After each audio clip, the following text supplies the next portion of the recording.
তোমাদের সামনে যখন খাবার প্লেট আসবে, খাবার যখন আসবে, তখন তোমরা পড়বে আল্লাহুম্মা বারিক লানা ফিমা রাযাকতানা ওয়া কিনা আযাবান নার। আল্লাহ নবী আমার বললেন এই দোয়াটা তখন তোমরা পড়বে। আর যখন তোমরা খাওয়া শুরু করবে, খাওয়ার আগে তোমরা তোমাদের দুই হাত ধুয়ে নেবে।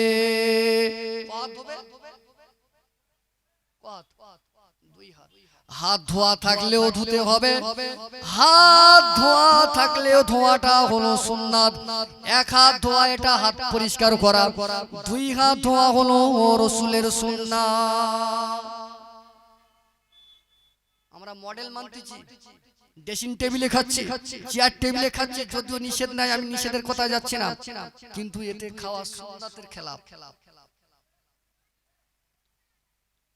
নবী আমার বললেন তোমরা যখন সামনে খাবার আসবে, এবারে খাবার দোয়া পড়ে প্লেটে তোমরা দস্তরখানের উপরে প্লেটটা বিছাবে।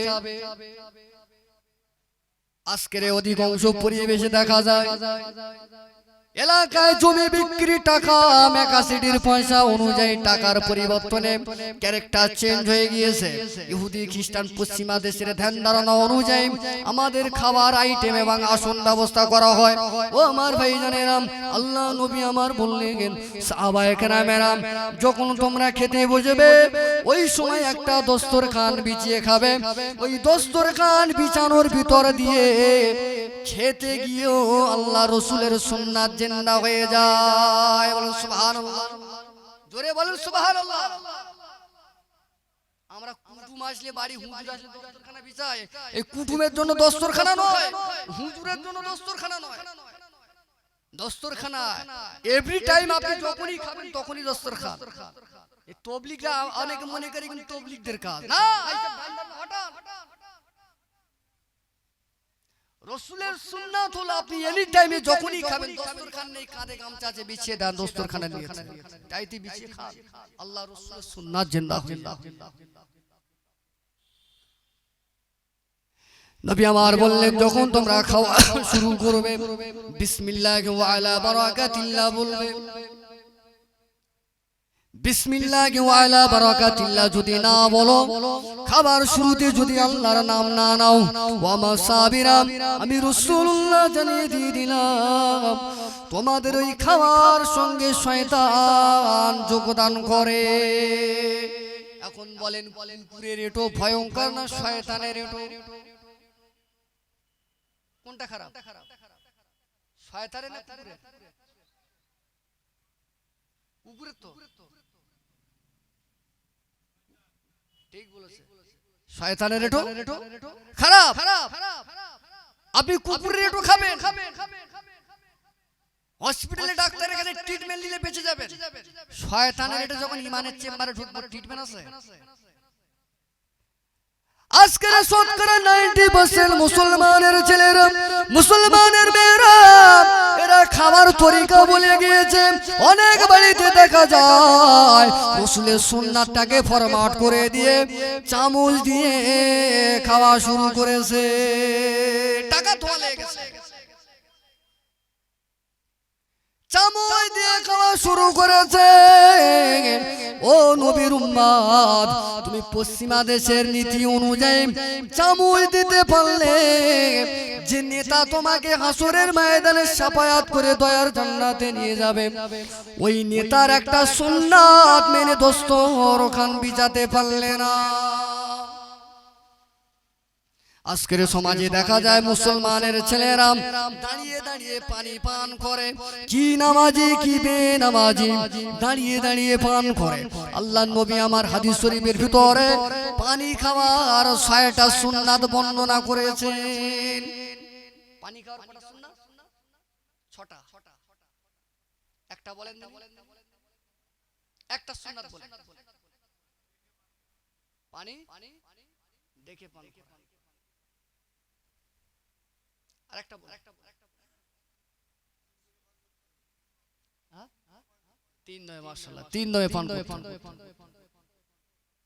আর বসে পান করতে হবে ৩টে। ৪ শুকরিয়া আদায় করতে হবে ৫ ডান হাত দিয়ে পান করতে হবে। 6 মাশাআল্লাহ এরকম বলেন ওয়াজ মানে ক্লাস এই কালিমুল্লাহ জিয়াদির মতো চেল্লানি না 6 কি শুকরিয়া তো বললেন মাশাআল্লাহ এরকম এগিয়ে আসলে ভালো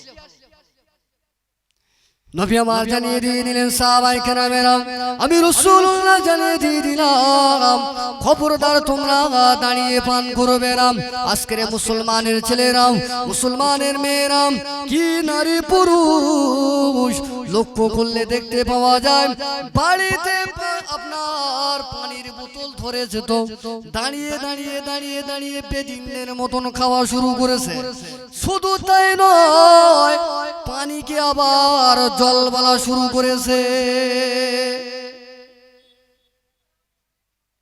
যদিও জল বাংলা ভাষা কিন্তু ধর্মীয়গত দিক দিয়ে আমরা যারা মুসলমান আমাদের ধর্মের দিকে খেয়াল করে আমাদের বাংলা ভাষা জল হলেও ভাষাটা পানি পরিবেশগতভাবে পানি শব্দ ব্যবহার করতে হবে নবী আমার দাঁড়িয়ে পান করতে নিষেধ করলেন পানি খাওয়ার আগে দোয়া পড়া অর্থাৎ সাকাহুম রাব্বাহুম শারাবান তাহুরাম এই দোয়াটা পড়ে আপনাকে পানি পান করতে হবে নবী আমার 3 নম্বরে বললেন ডান হাত দিয়ে পানি পান করবেন নবী আমার 4 নম্বরে জানিয়ে দিয়ে দিলেন পানিটা 3 দমে খাবে নবী আমার 5 নম্বরে জানিয়ে দিয়ে দিলেন পানিটা দেখে খাবে 6 নম্বরে নবী আমার জানিয়ে দিয়ে দিলেন ওই পানিটা খেয়ে তোমার মালিকের প্রশংসা আদায় করবে বলুন সুবহানাল্লাহ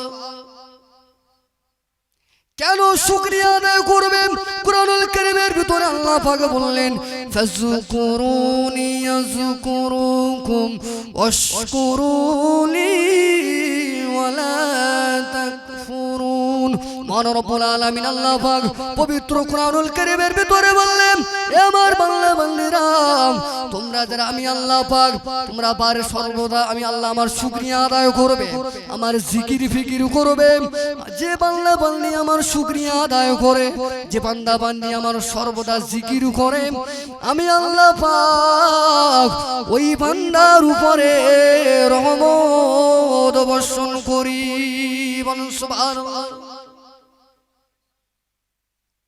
শুকরিয়া আদায় পৃথিবীর জমিনে এমন দেশ আছে যে দেশে পানির কষ্ট রয়েছে পানি কিনে খায় আল্লাহ তো তাদের থেকে আমাদের এলাকায় আল্লাহ পাক মাটির নিচে থেকে সুন্দর আল্লাহ পাক সুপেয় মিষ্টি এবং ঠান্ডা পানি আমাকে আসমান করালেন এই পানিটা মহান মালিক আল্লাহর দেওয়া নিয়ামত এই যে আপনি নিয়ামত খেলেন আর এই নিয়ামতকে আল্লাহর প্রশংসা যদি কোনো বান্দা আদায় না করে ওই বান্দার উপরে আমার আল্লাহ নারাজ হয়ে যায় তাই আল্লাহ নবী বললেন ও আমার সাহাবায়ে কেরামেরা তোমরা যখন পানি পান করবে পানি পান করার শেষে আল্লাহর শুকরিয়া আদায় করবে বর্তমান 2025 সালের শেষের দিকে মুসলমান সংখ্যায় আমরা বেড়েছি একবার বুকে হাত দিয়ে বলেন যারা আমল করেন তার সংখ্যা কম অধিকাংশ মুসলমান শুকরিয়া আদায় তো দূরের কথা কি বলে শুকরিয়া করতে হয় সেটা জানে না অথচ ওয়াজ শোনার বয়স 40 বছর যদি ধরিয়ে দেওয়া হয় চাষা নামাজে ভুল পড়তেছে সূরা ভুল পড়ছে কেরাত ভুল পড়ছে যদি কেউ জানলেওয়ালা মানুষ ধরিয়ে দেয় তারে চিল্লার বাবা আমি ছোট হুজুরের মুরিদ আমি তুমি আমার ভুল ধরছো আমি ছোট হুজুরের মেজ হুজুরের মুরিদ মুরিদ বলে হেঁকে তাড়িয়ে দেয় এরকম সমাজে মানুষ আছে না নেই আচ্ছা এই সমস্ত এতে পার পাওয়া যাবে ও ছোট হুজুরের মুরিদ যে নামাজে কিছু পড়েনি ও মেজ হুজুরের মুরিদ মেজ হুজুরের যে মুরিদ হবে সে নামাজে সূরা কেরাত পড়বে ছোট হুজুরের যে মুরিদ হবে সে নামাজের মধ্যে যেখানে যেটা লাগে সেটাকে সে অ্যাড করবে বলেন আমার আলোচনার টপিকটা ছিল এইদিকে যে দুনিয়ায় আমরা যে গা ভাসিয়ে দিচ্ছি এখান থেকে আমাদের চেতনতা বোধ আমাদের চিন্তা ভাবনাটাকে মডিফাই করতে হবে চেঞ্জ 2 ঘন্টা ওয়াজ শুনলেন, জিন্দেগি পরিবর্তন হবে না। আজকের 2 ঘন্টা করে 3টে আলেমের 6 ঘন্টা ওয়াজ শুনলেন, এতে আমাদের জিন্দেগি, আমাদের একেবারে ধোয়া তুলসী পাতা হতে পারে। পরিবর্তন আমাদের হতে গেলে এভরি নাইট পরিবারকে 10 মিনিট 15 মিনিট করে হলেও তাদেরকে কোরআন হাদিসের নসিহত করতে হবে। বিবিকে বসিয়ে নিয়ে, বাচ্চাকে বসিয়ে নিয়ে, মা বাপকে কাছে নিয়ে কোরআন হাদিসের আলোচনা প্রতিদিন 10 মিনিট করে হলেও তাদেরকে রাখতে হবে। তাহলে সমাজ, তাহলে এলাকা, পরিবার আস্তে আস্তে ভালোর দিকে আসবে, অন্যথায় আসবে। এই 2 ঘন্টা আলোচনা জীবনে ক্যারেক্টার ভালো হতে পারে না। আমার বাবাজি ভাই জানেরা, আল্লাহ নবী আমার জানিয়ে দিয়ে দিলেন, ও আমার সাহাবায়ে কেরামেরা, তোমাদের খাওয়ার শেষে, খাবার মিডল পজিশনে তোমরা যখন খাবে, খেতে খেতে তোমরা শুকরিয়া আদায় করবে। ওই শুকরিয়াটা আপনারা অন্তত এতটুকু বলবেন, আলহামদুলিল্লাহি রাব্বিল আলামিন। অন্তত এতটুকু বলবেন, আমার মালিক শিয়ালদা ট্রেন স্টেশনে, হাবড়ার ট্রেন স্টেশনে কত গরিব মানুষ না খেয়ে পড়ে রয়েছে মালিক, আল্লাহ পাক তাদের থেকে তো তুমি আমাকে বড় ভালোবেসে আমাকে আজকে সুন্দরভাবে ঘরের মধ্যে বিবি বাল বাচ্চাকে নিয়ে সুন্দর সুন্দর আইটেমের খানা আপনি আমাকে খাইয়েছেন। এই খানা পিছনের কথা খেয়াল করে খাবেন, আল্লাহর শুকরিয়া আদায় করবেন। আল্লাহ রাসূল আমার জানিয়ে দিয়ে দিলেন, বান্দা যখন আল্লাহর শুকরিয়া আদায় করে, আমার আল্লাহ পাক ওই বান্দার উপরে রহমত বর্ষণ করে। করা যাবে তো ইনশাআল্লাহ। খাওয়ার শুরুতে কি বলবেন? বিসমিল্লাহি ওয়া আলা বারাকাতিল্লাহ। অনেকে ভাবতেছে যুবক ছেলেরা আশেপাশেরা হুজুর ধরলে কি এই কমিটি কি ধরে নিয়েছে, একটু টান মারবে সেসব না করে আমাদের ইমাম সাহেব এসব শেখায়, ওযুর দোয়া শেখাচ্ছে, ভাত খাওয়ার দোয়া শেখা দিয়েছে। অনেক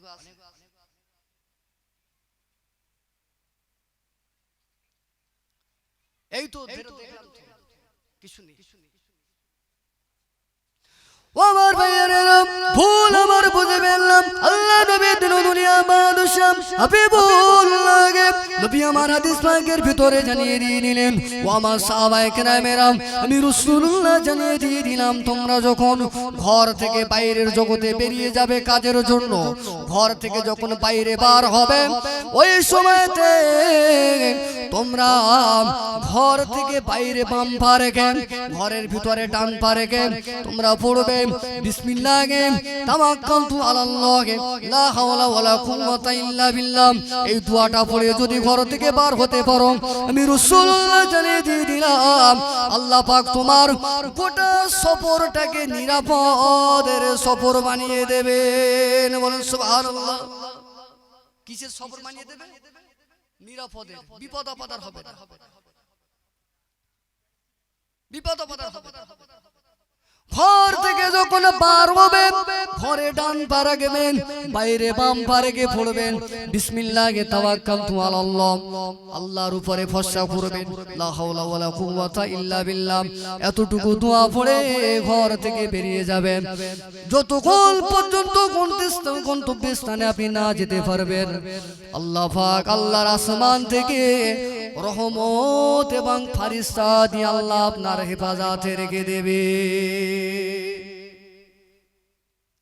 নবী আমার জানিয়ে দিয়ে দিলেন, বাইরে থেকে যখন তুমি ঘরের ভিতরে ফিরে আসবে, বাড়ির ভিতরে যখন চলে আসবে, ওই সময় ঘরের ভিতরে যখন প্রবেশ করবে, তখন তুমি আল্লাহ পাকের শুকরিয়া আদায় করবে। কেননা আল্লাহ পাক চাইলে বাইরের জগতে তোমার কোনো না কোনো দুর্ঘটনা দিতে পারতো, আল্লাহ তোমাকে সহি সালামতে সুস্থভাবে আল্লাহ তোমাকে আবার ঘরেতে ফিরত এনেছে।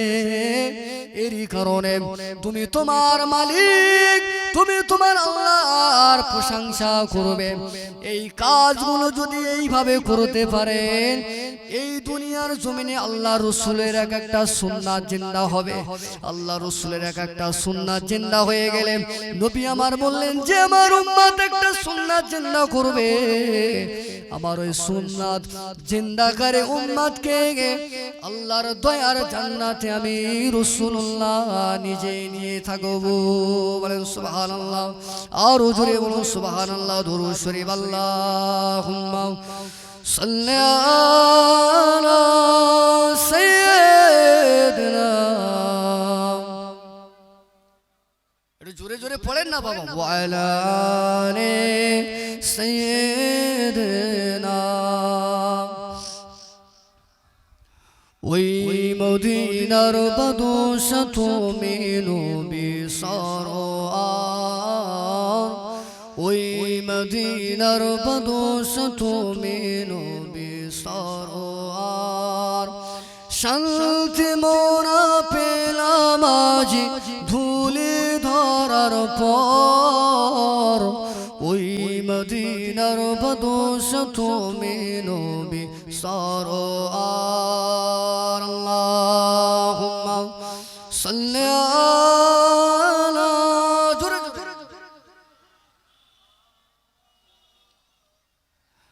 ওয়া আলা আলি সাইয়্যিদিনা।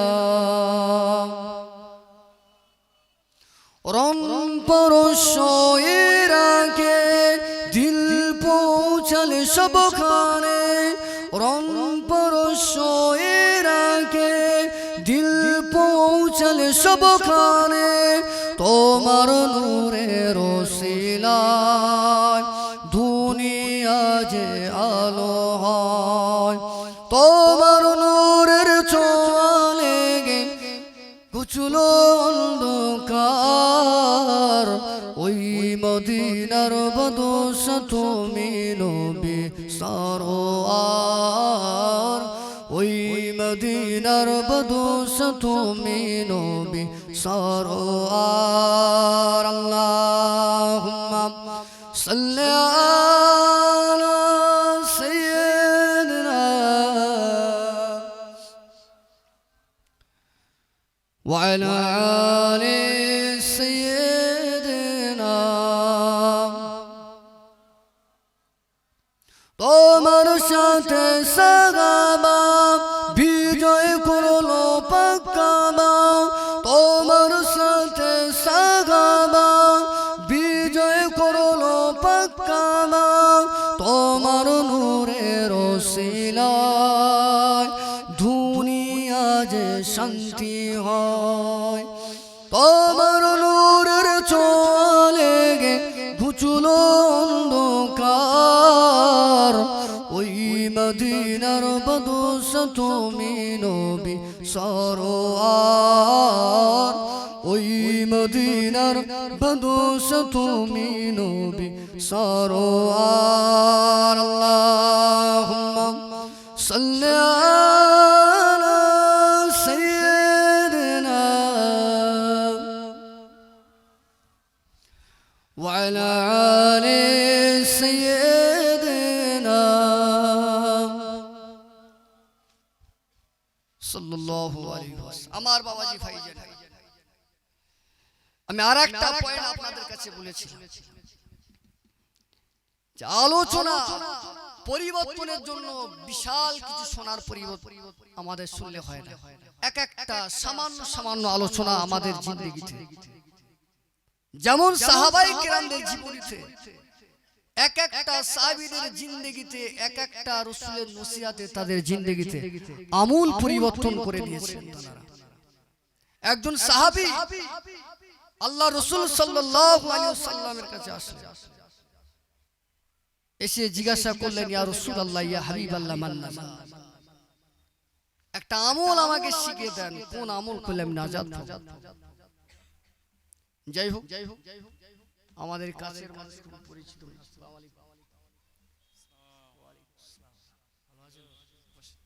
একটু তাকবীর দেন না। আপনারা যা তাকবীরের আওয়াজ দিচ্ছেন মার্কেটেতে যারা রয়েছে এখনো কেউ বাড়ি যায়, একটু জোরে সোরে তাকবীর দেন, আল্লাহর পাকের মহব্বতে আল্লাহকে ডাকেন, মহব্বতে একটু আমরা উচ্চ আওয়াজে আল্লাহকে ডাকি। সারাদিন তো আল্লাহকে ডাকতে পারলাম না, একটু আল্লাহ মৌকা দিয়েছে, আল্লাহর নাম উচ্চ আওয়াজে ডাকি। নারে তাকবীর, তুই জোরে হবে না, নারে তাকবীর, নারে তাকবীর। আল কোরআনের আলো, আল হাদিসের আলো, শুধু ঘরে ঘরে জ্বাললে হবে? হ্যাঁ, ঘরে ঘরে জেলে ঘরেও জ্বালতে হবে, অন্তরে জেলে বাহ্যিক আমলে দেখাতে হবে। সিলসিলা হক ফুরফুরা শরীফ, মাসলাকে মুজাদ্দিদ জামান, মাসলাকে